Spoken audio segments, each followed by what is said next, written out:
there are two instances that proves that the extremist and racist statements of past and pre-Kata national leaders will endanger Malaysia, especially divide the country and of course ruin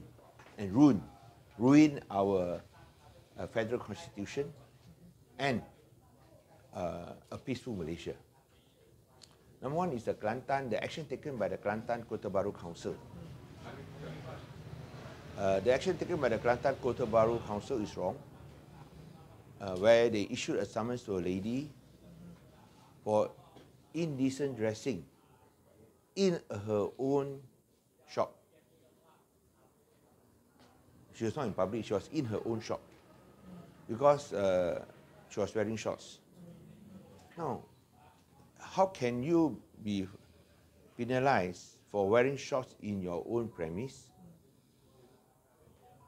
Because if that is the case, then are they going to everybody's house and issue summons for wearing shorts in your own house? So I think this is unacceptable.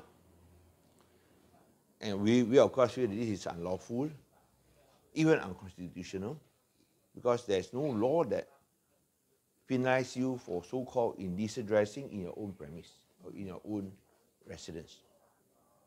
Now, the answer given by the Kota Bharu Council is puzzling because, as I said earlier, they claim that, oh, she was not dressed like that in the Facebook.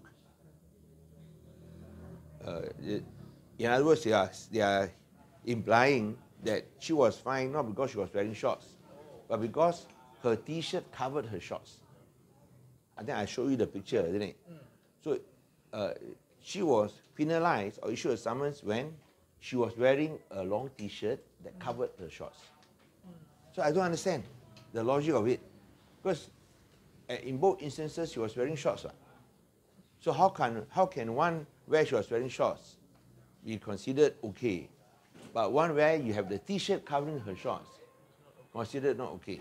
But they didn't say, of course, wearing shorts is okay lah. But did they say it's not okay also? But the implication that it is okay. Whatever it is, a person should not be penalized wearing shorts in her own premise. Already entering government offices about this women's dressing is really becoming controversial. Now they have already extended right up to her own premise. And she is selling shorts and T-shirts. So she has to advertise what she's selling, of course. So I just don't understand. That's irrational and illogical. But this shows only the extremism of pre-Kata national governments that would discriminate and that would intrude on the lives of non-Muslims. Why are you imposing these rules on non-Muslims? We think this is interfering in the lifestyle and that you are harassing non-Muslims, especially women.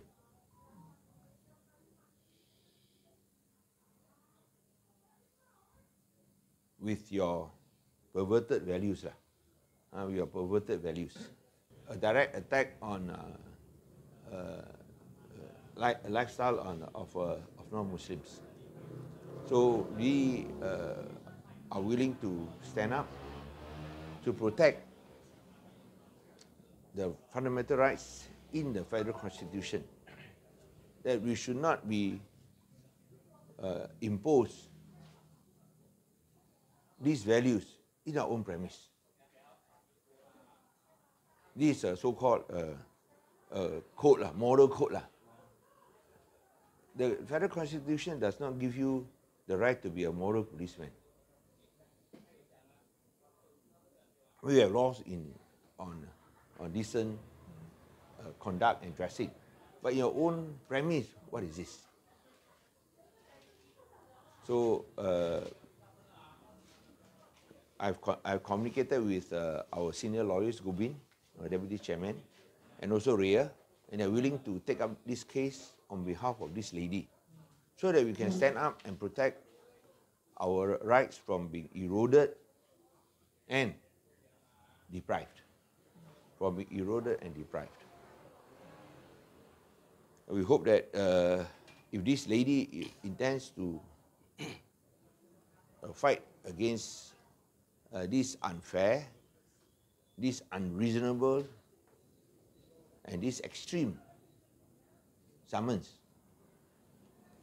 our senior lawyers are willing to take up the case for her. Of course, without any charges, without any charges, yeah. So because we think that this is a fundamental issue, we're willing to